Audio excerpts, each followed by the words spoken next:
ಸರ್ಕಾರಿ ವಾಹನದಲ್ಲಿ ಮದ್ಯ ಬಾಟಲಿಗಳು ಪತ್ತೆ. ಖಾಸಗಿ ವ್ಯಕ್ತಿ ಚಾಲಕ ಸರ್ಕಾರಿ ಕಡಿತಗಳಿಗೂ ಪತ್ತೆ.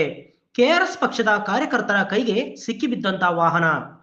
ಸಣ್ಣ ನೀರಾವರಿ ಇಲಾಖೆಗೆ ಸೇರಿದಂತ ವಾಹನದಲ್ಲಿ ಮದ್ಯ ಬಾಟಲಿಗಳು ಪತ್ತೆಯಾಗಿದೆ. ಕೆಆರ್ಎಸ್ ಪಕ್ಷದ ಕಾರ್ಯಕರ್ತರು ರೆಡ್ ಹ್ಯಾಂಡ್ ಆಗಿ ಹಿಡಿದಿದ್ದಾರೆ. ಹುಣಸೂರಿನ ಬಸ್ ಸ್ಟ್ಯಾಂಡ್ ಬಳಿ ಈ ವಾಹನವನ್ನ ಪರಿಶೀಲಿಸಿದಾಗ ಮದ್ಯದ ಬಾಟಲಿಗಳು ಕಂಡುಬಂದಿದೆ. ಕೂಡಲೇ ಟೌನ್ ಪೊಲೀಸರಿಗೆ ಕಾರ್ಯಕರ್ತರು ಸುದ್ದಿಯನ್ನ ಮುಟ್ಟಿಸಿದ್ದಾರೆ. ಸ್ಥಳಕ್ಕೆ ಆಗಮಿಸಿದ ಪೊಲೀಸರು ವಾಹನ ತಪಾಸಣೆಯನ್ನ ಮಾಡಿದಾಗ 3 ಮದ್ಯದ ಬಾಟಲಿಗಳು ದೊರೆತಿದೆ. ಅಲ್ಲದೆ ಸರ್ಕಾರಕ್ಕೆ ಸೇರಿದ ಕಡತಗಳು ಪತ್ತೆಯಾಗಿದೆ. ಯಾವುದೇ ಅಧಿಕೃತ ಅಧಿಕಾರಿ ಇಲ್ಲದೆ ಸರ್ಕಾರಿ ವಾಹನದಲ್ಲಿ ಕಡತಗಳು ಹಾಗೂ ಮದ್ಯದ ಬಾಟಲಿಗಳು ಕಂಡು ಬಂದಿರುವುದು ಸಾಕಷ್ಟು ಅನುಮಾನಗಳಿಗೆ ಕಾರಣವಾಗಿದೆ. ಅಲ್ಲದೆ ಸರ್ಕಾರಿ ವಾಹನಕ್ಕೆ ಖಾಸಗಿ ವ್ಯಕ್ತಿ ಚಾಲಕನಾಗಿರುವುದು ಸಹ ವಿಚಾರಣೆ ವೇಳೆ ಪತ್ತೆಯಾಗಿದೆ. ಸದ್ಯ ವಾಹನವನ್ನ ಸೀಸ್ ಮಾಡಿರುವಂತಹ ಹುಣಸೂರು ಟೌನ್ ಪೊಲೀಸರು ದೂರನ್ನ ದಾಖಲಿಸಿಕೊಂಡು ವಿಚಾರಣೆಯನ್ನ ನಡೆಸುತ್ತಿದ್ದಾರೆ.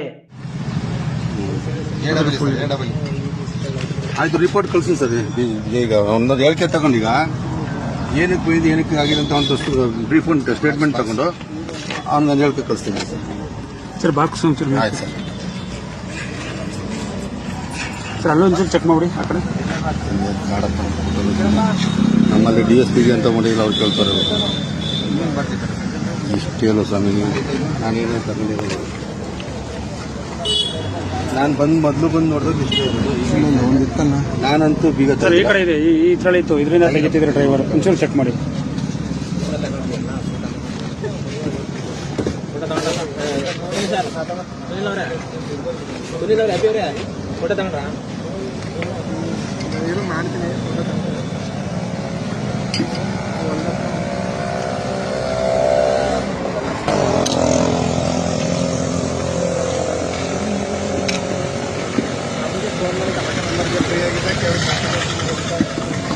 ನೋಡಿ ಸರ್ ನೋಡಿ ಸರ್, ನೀವೇ ನೋಡ್ಬಿಡಿ. ಎಲ್ಲ ಫೈಲ್ಗಳಿದೆ.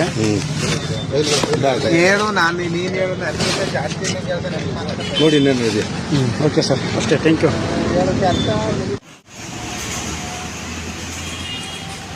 ನೀರಾವರಿ ಡಿಪಾರ್ಟ್ಮೆಂಟ್ನ ಬುಲೋರೋ ಗಾಡಿ ಸಂಖ್ಯೆ KA19G0859. ಈ ಗಾಡಿಯಲ್ಲಿ ನೀರಾವರಿ ಡಿಪಾರ್ಟ್ಮೆಂಟ್ನ ಒಬ್ಬ ಚಾಲಕ.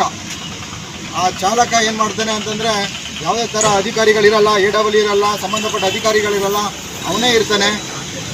ನಾವು ಅದನ್ನು ಪ್ರಶ್ನೆ ಮಾಡ್ತೀವಿ. ಎಲ್ಲಿ ಹುಣಸೂರಿನ ಬಸ್ ನಿಲ್ದಾಣದಲ್ಲಿ ಈ ಗಾಡಿ ನಿಂತಿರ್ತದೆ,